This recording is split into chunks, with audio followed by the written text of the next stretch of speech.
तो चलिए स्टार्ट करते हैं और बात करते हैं कैलिब्रेशन मास्टर प्लान की। तो बहुत ही इजी और सिंपल वे में मैं आपको समझाने की कोशिश करता हूं कि कैलिब्रेशन मास्टर प्लान होता क्या है।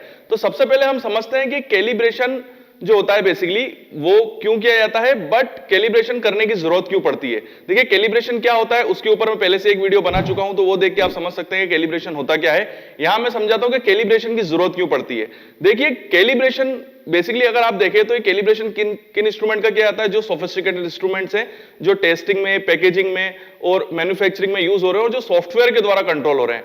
तो आप जैसे कि अगर इन इंस्ट्रूमेंट को देखेंगे तो इंडस्ट्री के अंदर ये सॉफ्टवेयर जो होते हैं वो 24 घंटे कंटिन्यूअसली वर्क करते हैं और डिफरेंट डिफरेंट कंडीशन से वर्क करते हैं। मैं यहां पर एग्जांपल लेता हूं एचपीएलसी का। तो अगर हम एचपीएलसी को देखें तो एक एचपीएलसी जो होता है इंडस्ट्री के अंदर वो 24 घंटे काम करता है, साथ ही साथ वो अलग अलग कंडीशंस में काम करता है। यहां कंडीशंस का मतलब है डिफरेंट डिफरेंट मोबाइल फेज उसके ऊपर लगाई जाती है, डिफरेंट प्रेशर रेंज उसमें होती है, साथ ही साथ हो सकता है उसमें फ्लो जो टाइम होता है, कई बार आपका जो एचपीएलसी का जो इंजेक्शन होता है वो 15 मिनट में कंप्लीट होता है, बट कुछ इंजेक्शंस जो होते हैं वो करीबन 2-2 घंटे तक रन होते हैं। तो इस हिसाब से आपका जो इंस्ट्रूमेंट है वो डिफरेंट डिफरेंट स्ट्रेस कंडीशंस में काम करता है। इससे होता यह है कि टाइम धीरे धीरे इंस्ट्रूमेंट का कोई ना कोई ऐसा पार्ट होता है जो जिसके अंदर कुछ ना कुछ प्रॉब्लम स्टार्ट हो जाती है और इसी प्रॉब्लम की वजह से हमारा जो रिजल्ट्स होते हैं वो फ्लक्चुएट होना स्टार्ट हो जाते हैं और इन्हीं प्रॉब्लम्स को कहा जाता है ड्रिफ्ट। तो यहां पर जो वर्ड यूज किया है ड्रिफ्ट, तो ड्रिफ्ट का वर्ड का यूज किया गया है सारे फिनोमेना को लेके कि अगर आपका इंस्ट्रूमेंट जो है अगर वो ड्रिफ्ट शो करने लग गया है तो हम उसकी चेकिंग कैसे करेंगे। तो डिफरेंट डिफरेंट टाइम इंटरवल्स पे एक स्पेसिफिक टाइम इंटरवल, डिफरेंट नहीं स्पेसिफिक एक निश्चित टाइम इंटरवल पे हर इंस्ट्रूमेंट की चेकिंग की जाती है और इस चेकिंग के लिए ही इस इंस्ट्रूमेंट की चेकिंग जो होगी basically different different trace procedures में होगी, जिसमें उस इंस्ट्रूमेंट के डिफरेंट पैरामीटर्स को चेक किया जाएगा। जैसे अगर हम एचपीएलसी की बात करें तो उसका पंप की चेकिंग की जाएगी, उसकी कॉलम की चेकिंग की जाएगी, उसका इंजेक्टर चेकिंग किया जाएगा, उसका प्रेशर चेक किया जाएगा, उसके डिटेक्टर की कैपेबिलिटी चेक की जाएगी। तो इसी चेकिंग को कहा जाता है कैलिब्रेशन। तो यहां पर हमने समझा कि ड्रिफ्ट क्या होती है और कैलिब्रेशन क्या होता है। एक स्पेसिफिक टाइम इंटरवल पे किया जाने वाला वो टेस्ट जिसमें हम इंस्ट्रूमेंट की कैपेबिलिटी को चेक करते हैं, उसकी एक्यूरेसी को चेक करते हैं और ये चेक करते हैं कि वो सिस्टम जो है वो सिस्टम सुटेबल है कि नहीं है। सिस्टम सुटेबल का मतलब है वो 100% वर्क कर रहा है कि नहीं कर रहा है। अब हम आते हैं मास्टर प्लान की तरफ। तो देखिए होता यह है कि जैसे हम अगर आप अभी आप इंडस्ट्री में काम कर रहे हैं तो हर इंस्ट्रूमेंट जो होता है वो स्पेसिफिक टाइम इंटरवल पे उनका कैलिब्रेशन किया जाता है। जैसे एचपीएलसी की बात करें तो उनका हर 6 महीने में किया जाता है, यूवी की बात करें तो उनका हर 2 महीने में किया जाता है, एफटीआईआर का काम बात करें तो वो 2 महीने में, जीसी का हर 6 महीने में, वहीं मास और एनएमआर का टेस्टिंग जो होती है वो हर 1 साल या 2 साल के अंदर होती है। तो इंस्ट्रूमेंट की साइज के हिसाब से ये टाइम इंटरवल दिया जाता है। जैसे अगर बात करो वेइंग बैलेंस और पीएच मीटर की तो उनका रोज कैलिब्रेशन किया जाता है। अब इंपॉर्टेंट क्या है, देखिए यहां पर ये होता है कि जब कोई भी इंस्ट्रूमेंट का कैलिब्रेशन हो जाता है तो हर 6 महीने के बाद उसका फिर से कैलिब्रेशन होगा। तो जब किसी भी इंस्ट्रूमेंट का कैलिब्रेशन की डेट आने वाली होती है तो जो आपका जो क्यूसी डिपार्टमेंट है, जिस भी डिपार्टमेंट में वो इंस्ट्रूमेंट है उसके क्यूसी डिपार्टमेंट के जो असिस्टेंट मैनेजर और मैनेजर लेवल के पर्सन होते हैं उनको ये बात पता होती है कि इस इंस्ट्रूमेंट की कैलिब्रेशन डेट अब आने वाली है। तो जिस दिन उसकी कैलिब्रेशन डेट आने वाली है उस डेट को वो प्लान करते हैं उस कैलिब्रेशन को कि हमको इस डेट को इस इंस्ट्रूमेंट का कैलिब्रेशन करना है। क्यों? क्योंकि अगर आपने उस डेट पे उसका कैलिब्रेशन नहीं परफॉर्म किया तो और डेट निकल गई तो एक बहुत बड़ी प्रॉब्लम हो जाएगी और उसके बाद अगर आपने विदाउट कैलिब्रेशन अगर आपने कोई टेस्टिंग कर दी तो वो टेस्टिंग भी इनवैलिड हो जाएगी और ये बहुत बड़ी मिस्टेक मानी जाती है। ये इतनी बड़ी मिस्टेक मानी जाती है कि हो सकता है कंपनी को ताला भी लग जाए। तो कैलिब्रेशन की जो डेट होती है मतलब 6 महीने कंप्लीट होने में जो डेट है उसी डेट पे आपको वो टेस्टिंग करनी है। ये नहीं कि आप बाद में टेस्टिंग कर लेंगे, ऐसा कुछ भी नहीं है। और एक चीज और कि जब इंस्ट्रूमेंट का कैलिब्रेशन होता है तो उसमें जो लेबल होता है उसमें उसकी नेक्स्ट डेट मतलब अगला 6 महीने बाद कौन सी डेट पे उसका कैलिब्रेशन परफॉर्म होगा ये भी मेंशन होता है। तो होता यह है कि जब किसी भी इंस्ट्रूमेंट के कैलिब्रेशन आने वाला है कि यार इस कैलिब्रेशन डेट इसकी आने वाली है, मान लीजिए कि 4 तारीख को कैलिब्रेशन डेट है और 4 तारीख को उस इंस्ट्रूमेंट का 6 महीने कंप्लीट हो रहे हैं उसके कैलिब्रेशन को और आपको 4 तारीख को उसका कैलिब्रेशन परफॉर्म करना है, तो आप पहले एक प्लान बनाओगे। तो इस प्लानिंग को बोला जाता है कैलिब्रेशन मास्टर प्लान। के क्यूसी का जो असिस्टेंट मैनेजर मैनेजर लेवल के पर्सन होते हैं या एग्जीक्यूटिव लेवल के पर्सन होते हैं वो एक प्लान क्रिएट करते हैं कि हमको इस हिसाब से हमको कैलिब्रेशन परफॉर्म करना होगा। तो उस प्लान को ही कहा जाता है कैलिब्रेशन मास्टर प्लान। तो हो सकता है कि उस दिन एक से ज्यादा इंस्ट्रूमेंट्स के कैलिब्रेशन करने पड़े तो उन सभी की एक प्लानिंग होगी। प्लानिंग का मतलब ये है कि हमको क्या क्या वहां पर डिसाइड करना पड़ेगा और क्या क्या प्लान बनाना पड़ेगा। तो वो मैं आपको बता देता हूं। सबसे पहले हमको पर्पस, तो सीधी सी बात है पर्पस हमको क्रिएट करना पड़ेगा। तो पर्पस में हमको ये लिखना पड़ेगा कि हमको उसके 6 महीने कंप्लीट होने वाले हैं, इसलिए हम यहाँ पर कैलिब्रेशन परफॉर्म कर रहे हैं। नेक्स्ट है रिस्पॉन्सिबिलिटी। रिस्पॉन्सिबिलिटी का मतलब ये है कि कौन पर्सन, कौन आदमी होगा जो कैलिब्रेशन परफॉर्म करेगा। बेसिकली एक सिंगल पर्सन ही कैलिब्रेशन परफॉर्म करता है।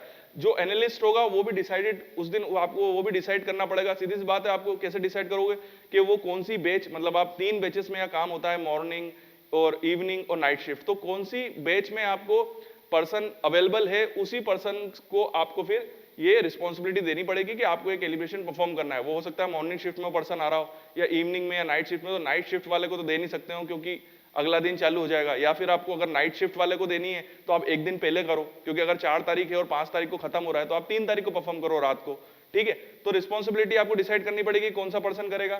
साथ ही साथ इंस्ट्रूमेंट का नंबर आपको बताना पड़ेगा क्यूए को कि हमको 3 नंबर, क्योंकि हर एचपीएलसी हर इंस्ट्रूमेंट का अपना एक नंबर होता है, तो आपको क्यूए को इन्फॉर्म करना पड़ेगा कि हमको एचपीएलसी नंबर 3 पे कैलिब्रेशन परफॉर्म करना है, तो उसके डॉक्यूमेंट आपको क्यूए से लाने पड़ेंगे। ऐसा नहीं कि जिस दिन कैलिब्रेशन है उसी दिन आप क्यूए के पास जाएं और आप सर्टिफिकेट लेके आए, ऐसा नहीं। आपको कम से कम 7 दिन पहले क्यूए को बताना पड़ता है कि हमको इस तारीख को एक कैलिब्रेशन परफॉर्म करना है, तो वो सारे डॉक्यूमेंट जो होते हैं, जो उसका कैलिब्रेशन सर्टिफिकेट होता है, वो आपको प्रोवाइड करता है क्यूए।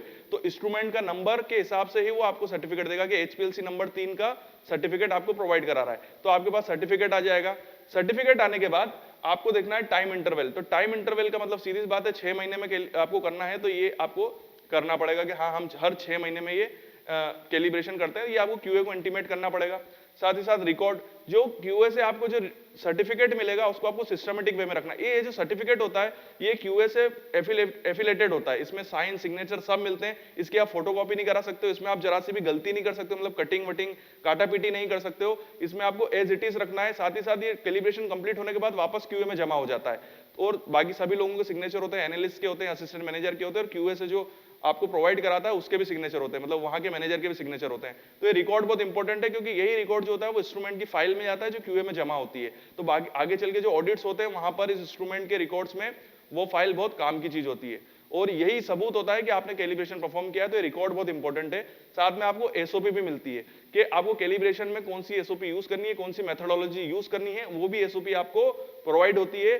तो आजकल क्या हो गया है कि क्यूए से जो हमको सर्टिफिकेट मिलता है उस सर्टिफिकेट के अंदर ही एसओपी भी मेंशन होती है, बस आपको पूरी एसओपी फॉलो करनी है, और जो रिजल्ट आया है वो भी उसके अंदर लिखने हैं। मतलब इसके अंदर आपको एक्स्ट्रा कोई डॉक्यूमेंट नहीं लगाना, उस सर्टिफिकेट के अंदर ही सारी चीजें अवेलेबल होती हैं। तो जैसे हमने समझा कि जो मास्टर प्लान होता है उसके अंदर क्या क्या प्लानिंग होती है, तो इसमें प्लानिंग बहुत इंपॉर्टेंट है, क्योंकि अगर हम प्लानिंग नहीं करेंगे और एज इट इज, मतलब प्लानिंग का मतलब क्या होता है, जब हम समय से पहले ही प्रोसेस स्टार्ट कर देते हैं कि हमको कैलिब्रेशन परफॉर्म करना है। यहां पर प्लानिंग इसलिए इंपॉर्टेंट है क्योंकि यहां पर क्यूए भी आपके साथ इन्वॉल्व हो रहा है, तो क्यूए को आपको पहले इंटीमेट करना पड़ेगा। दूसरी चीज ये है कि क्यूए आपको नहीं बताएगा कि आपको इंस्ट्रूमेंट का कैलिब्रेशन करना है, ये असिस्टेंट मैनेजर और मैनेजर का काम होता है कि उनको पता होना चाहिए कि किस इंस्ट्रूमेंट की कब कैलिब्रेशन डेट आने वाली है। तो ये सारे टाइम, ये जो सारी इंफॉर्मेशन होती है, यही इंफॉर्मेशन मिला के बनता है कैलिब्रेशन मास्टर प्लान। बात करते हैं कि कैलिब्रेशन की जो प्रोसेस होती है, तो ये प्रोसेस किस मैनर में होती है। एक चीज और कि कैलिब्रेशन की 2 प्रोसीजर में आपको, उसके लिए पहले से मैं एक वीडियो बना चुका हूं, एचपीएलसी के ऊपर भी और यूवी के ऊपर भी, तो आप देख सकते हैं, जिसके अंदर मैंने कैलिब्रेशन के जितने भी टेस्ट प्रोसीजर्स होते हैं उनके डिफरेंट टेस्ट प्रोसीजर्स, चाहे वो यूवी का हो और एचपीएलसी का हो, वो मैं अपने वीडियो में आपको समझा चुका हूं, और एक प्रॉपर वे में मैंने वो वीडियो बनाया है। तो वो देख के आप समझ सकते हैं कि कैलिब्रेशन में किस टाइप से और कैसे टेस्ट प्रोसीजर को परफॉर्म किया जाता है। फिर भी एक जो मैनर होता है या एक प्रोटोकॉल्स होता है, अगर हम उसकी बात करें तो ये किस टाइप से होता है उसकी बात करते हैं कैलिब्रेशन की।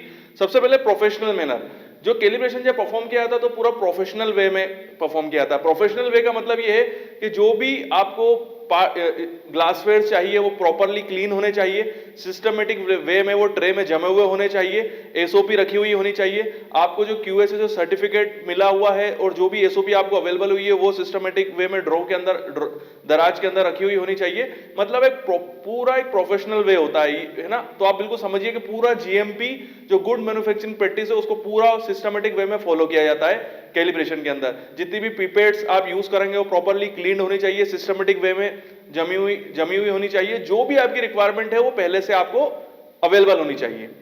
दूसरी बात है इन्वायरमेंटल कंट्रोल। यहां पर बहुत ही इंपॉर्टेंट पार्ट है ये इन्वायरमेंटल कंट्रोल का, कि जब आप कैलिब्रेशन स्टार्ट करें तो रूम जो है वो पूरा पैक्ड चैम्बर होना चाहिए। इन्वायरमेंटल कंडीशन जो है, जो रूम टेम्परेचर है वो पूरा मेंटेन होना चाहिए। इन्वायरमेंट से रिलेटेड जो भी प्रॉब्लम है वो बिल्कुल भी नहीं आनी चाहिए। जो एनालिस्ट है, जो भी कैलिब्रेशन परफॉर्म कर रहा है, वो पूरा सिस्टमेटिक वे में एप्रोन उसका वियर होना चाहिए, एप्रोन में होना चाहिए, ग्लव्स, मास्क, कैप पूरी सिस्टमेटिक वे में, ग्लासेस पूरे प्रॉपर हो उसके, देन फिर वो इसको प्रोवाइड कराए यानी स्टार्ट करे। 1 पर्सन, मतलब कैलिब्रेशन जो परफॉर्म किया जाता है वो सिंगल 1 पर्सन के द्वारा ही परफॉर्म किया जाता है। जिस पर्सन को ये चीज अथॉरिटी दी जाती है उसके सीनियर्स के द्वारा या उसके डिपार्टमेंट के द्वारा, वो ऑफिशियल पर्सन ही, केवल सिंगल पर्सन ही इस कैलिब्रेशन को परफॉर्म करता है। ऐसा क्यों? देखिए, अगर एक से ज्यादा पर्सन, मतलब 2 या 3 पर्सन एक कैलिब्रेशन परफॉर्म करेंगे तो यहां पर ये पहचानना मुश्किल हो जाएगा कि किस पर्सन ने कैलिब्रेशन कराया, क्योंकि जो कैलिब्रेशन सर्टिफिकेट होता है वहां पर केवल एक सिंगल एनालिस्ट के सिग्नेचर होते हैं। अगर आप 3 लोग करेंगे तो 3 लोग वहां पर एज ए एनालिस्ट सिग्नेचर नहीं कर सकते हैं। तो ये एक इंपॉर्टेंट पार्ट हो गया। दूसरी चीज ये कि अगर कैलिब्रेशन फेल हो जाता है तो उसमें जवाबदार कौन है, किसकी जिम्मेदारी है कि वो कैलिब्रेशन फेल हो गया। मतलब यहां पर तो वो तीनों एनालिस्ट तो ये कहेंगे कि इसकी वजह से फेल हुआ, या वो बोलेगा उसकी वजह से फेल हुआ, मतलब वो तीनों एक दूसरे के ऊपर ब्लेम डालेंगे। तो ये बहुत इंपॉर्टेंट पार्ट है कि कैलिब्रेशन केवल एक सिंगल पर्सन के द्वारा ही परफॉर्म किया जाता है, वो भी वो पर्सन जिसको ऑथराइज किया जाता है डिपार्टमेंट के द्वारा। Next, unauthorised handling. इसका मतलब यह है कि जब तक कैलिब्रेशन परफॉर्म ना हो तब तक उस इंस्ट्रूमेंट पे किसी भी टाइप की टेस्ट प्रोसीजर नहीं किया जा सकता है, मतलब किसी भी टाइप का टेस्ट उसके अंदर नहीं अप्लाई कर सकते हो आप, मतलब कोई भी टेस्ट आप परफॉर्म नहीं कर सकते हो जब तक कि उसमें कैलिब्रेशन परफॉर्म नहीं हो जाता है और पास नहीं हो जाता है। अगर कैलिब्रेशन परफॉर्म चल रहा है या कैलिब्रेशन की जो डेट है, जैसे आज उसकी डेट है और आपको कैलिब्रेशन परफॉर्म करना है, तो आज आपको पहले कैलिब्रेशन परफॉर्म करना है, देन जब वो कैलिब्रेशन पास हो जाएगा देन फिर आपको फर्दर टेस्ट उसमें परफॉर्म करने हैं। जब तक कैलिब्रेशन परफॉर्म नहीं होता है तब तक आप अनऑथराइज हैंडलिंग नहीं कर सकते हो आप उसकी, और अगर आपने कर लिया तो ये बहुत बड़ी प्रॉब्लम हो जाएगी। Next, ISO 9000। तो ये जो कैलिब्रेशन का जो प्रोसीजर होता है वो ISO 9000 को फॉलो करता है। तो ये जितना भी ये जो मैंने आपको बताई ये सारी, ये जो एक तरह से प्रोसेस के अंदर जितने भी ये रूल्स रेगुलेशंस हैं ये सारे ISO 9000 के द्वारा दिए गए हैं। तो ये जो कैलिब्रेशन की जितनी भी प्रोसेस होती है ये ISO 9000 के द्वारा दी जाती है और हम उसी को फॉलो करते हैं। मतलब ये कोई इंडस्ट्री के द्वारा या इंडस्ट्री के R&D के द्वारा नहीं बनाई गई है, ये ISO 9000 के द्वारा दी गई है और उसी गाइडलाइन को फॉलो करके इस प्रोसेस, कैलिब्रेशन प्रोसेस को फॉलो किया जाता है। मतलब जितने भी SOP और प्रोटोकॉल, बेसिकली जो प्रोटोकॉल्स है वो ISO 9000 के द्वारा दी गई है, तो हम ISO 9000 को फॉलो करते हैं। अब बात करेंगे जब कैलिब्रेशन परफॉर्म हो जाता है तो उसका एक इंपॉर्टेंट पार्ट होता है लेबलिंग। तो लेबलिंग का मतलब क्या होता है, साइड में मैं आपको स्लाइड भी दिखा रहा हूं, अगर आपको वहां पर क्लियर नहीं दिख रहा हो तो मैं आपको यहाँ लेबलिंग का आपको स्लाइड दिखा देता हूं। इसमें लेबलिंग में इंफॉर्मेशन लिखी होती है, हर इंस्ट्रूमेंट के ऊपर ये लेबल लगा हुआ होता है जिसके अंदर ये लिखा होता है कि इसकी कैलिब्रेशन डेट, जिस दिन कैलिब्रेशन किया गया वो डेट, और अब नेक्स्ट कैलिब्रेशन कब होगा उसकी डेट भी लिखी हुई होती है। साथ में जिस एनालिस्ट ने इसमें कैलिब्रेशन परफॉर्म किया है उसका सिग्नेचर भी होता है और जो उसका कैलिब्रेशन सर्टिफिकेट होता है उसका नंबर भी लिखा होता है। कैलिब्रेशन सर्टिफिकेट जो होता है वो QA से प्रोवाइड होता है और हम कैलिब्रेशन सर्टिफिकेट के अंदर ही जो भी हमारे टेस्ट में जो भी रिजल्ट्स आए थे कैलिब्रेशन जब हमने परफॉर्म किया और जितने भी हमने टेस्ट परफॉर्म किए उसके सभी रिजल्ट्स जो होते हैं वो उसके अंदर, उस कैलिब्रेशन सर्टिफिकेट के अंदर फिलअप होते हैं। उसके अलावा एनालिस्ट का सिग्नेचर होता है, साथ ही साथ वहां का जो कई बार सिग्नेचर होता है, साथ ही साथ जो मैनेजर होता है QA डिपार्टमेंट के उनके भी सिग्नेचर होते हैं, और कई बार शिफ्ट इंचार्ज जो होता है आपका या जो असिस्टेंट मैनेजर होते हैं उनके भी सिग्नेचर उसके अंदर अवेलेबल होते हैं। तो कैलिब्रेशन सर्टिफिकेट जो होता है वो QA के द्वारा होता है, इसमें किसी भी टाइप की कटिंग नहीं हो सकती है, बिल्कुल सिस्टमेटिक वे में ये सर्टिफिकेट जो होता है ये QA के अंदर प्रोवाइड होता है, ना आप इसकी फोटोकॉपी भी नहीं करा सकते हो, ये केवल एक सिंगल कॉपी के वे में ही होता है। तो कैलिब्रेशन सर्टिफिकेट का नंबर भी लिखा होता है, सर्टिफिकेट किस टाइप का होता है और उसके अंदर क्या क्या इंफॉर्मेशन होती है उसका भी मैं आपको स्लाइड में, ये साइड में आपको जो स्लाइड दिख रही है तो इसमें आपको सारी इंफॉर्मेशन मिल जाएगी। तो आप समझ सकते हैं कि ये कितना इंपॉर्टेंट पार्ट है सर्टिफिकेट। मतलब ये सर्टिफिकेट बहुत इंपॉर्टेंट है, इसको आप घुमा भी नहीं सकते हैं, घर भी नहीं ले जा सकते हैं, आपको वहीं पे परफॉर्म करना है, सारे रिजल्ट भरने हैं और QA में एज इट इज सबमिट करना है। तो वहां पर QA में ये सबमिट हो जाता है और जो इंस्ट्रूमेंट की फाइल होती है उसमें जाके ये लग जाता है। एक इंपॉर्टेंट इंफॉर्मेशन कि अगर आप भी इन इंस्ट्रूमेंट पे ट्रेनिंग करना चाहते हैं तो you are most welcome in our institute. Institute का एड्रेस और सारी इंफॉर्मेशन, चाहे वो ईमेल आईडी हो या चाहे उसका मोबाइल नंबर हो हमारा, वो सभी हमने डिस्क्रिप्शन बॉक्स में दिया हुआ है। आप हमसे डायरेक्टली कांटेक्ट कर सकते हैं और अगर आपकी कोई क्यूरी है तो वो भी आप हमको बता सकते हैं। साथ ही साथ अगर आप कुछ ऐसे प्रोजेक्ट्स वर्क से जुड़े हुए हैं, कोई पीएचडी वर्क से जुड़े हुए हैं, या आप कोई ऐसे कोर्स से जुड़े हुए हैं जहां पर आपको इन इंस्ट्रूमेंट्स की रिक्वायरमेंट है, या आपके पास कुछ ऐसे सैंपल हैं जो इस पर्टिकुलर इंस्ट्रूमेंट्स पे ही रन हो सकते हैं बट वो आपके पास अवेलेबल नहीं है, तो हमारा इंस्टीट्यूट ऐसी कंसल्टेंसी सर्विस भी प्रोवाइड कराता है और उससे रिलेटेड इंफॉर्मेशन भी हमने हमारे लिंक बॉक्स के अंदर और डिस्क्रिप्शन बॉक्स के अंदर आपको प्रोवाइड कराई है।